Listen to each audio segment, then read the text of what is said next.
आप लोगों ने रकबी बना ली, हमने देख ली।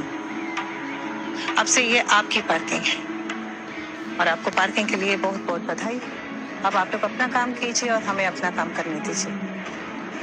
बताओ कौन सी बात? तुम ऐसे किसी को हर बात में तलवार नहीं उठाते। चलो उठाने वाला नहीं है, खाई सच चल। में। ये पता है, बाहर का शौक है।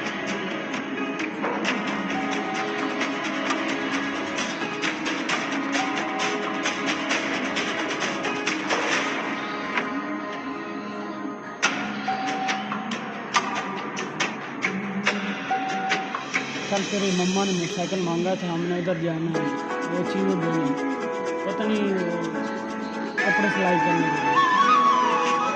हाँ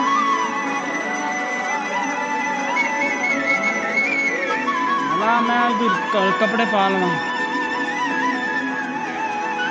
मैं आख्या है कद्दू एडे सोहने लथे ना एवे यार मामा ते तू की लगा है करो ना ये मैं फुल्ला वाली क्यारी पे बनाना जी। आला ए क्यारी बना लगी ओ ते मैं बनवाई है तू नाल उना पौंदो पाते ही नाक तोरिया जी हां जी है मैं के ओ साख्या शरीक ते ना लीक ना ओ नहीं ना होंदी जी। मैं कतरू को बनवाई है की हाल आई मेरे ब्याह दा जी अल्लाह दा बड़ा अपने फटका वाले जेड़ी मां मस्जिद नो की नाम पे दस दिया उना दा ये अपना वहीद साहब भाई साहब सलाम पे देंदे आन वालेकुम सलाम अल्लाह पाक उन्हां दी वड्डी हयाती करे जा मैं जानी आ ना बड़ी जी सदक कर देन बड़ा बीबा बंदा है अल्लाह पाक जिंदगी तंदुरुस्ती देस ते आ क्यारी मैं दमी बनवा के गई आ ना मिस्त्रियां कोल अब तो बाहर वे नजर मजदूरा अब तो वेख आओ ना बना रही है क्यारी आओ दमी जेड़ी मैं बनाई ताक तू है आज मुल्क कर दे या दमी मैं बनवाई ये बनवा के विच मैं लाई बूटी ओ हथड़ नहीं रही जनानी उस इट्टा चाह के ओ सगली बनवा लेना हाँ जो कर दियां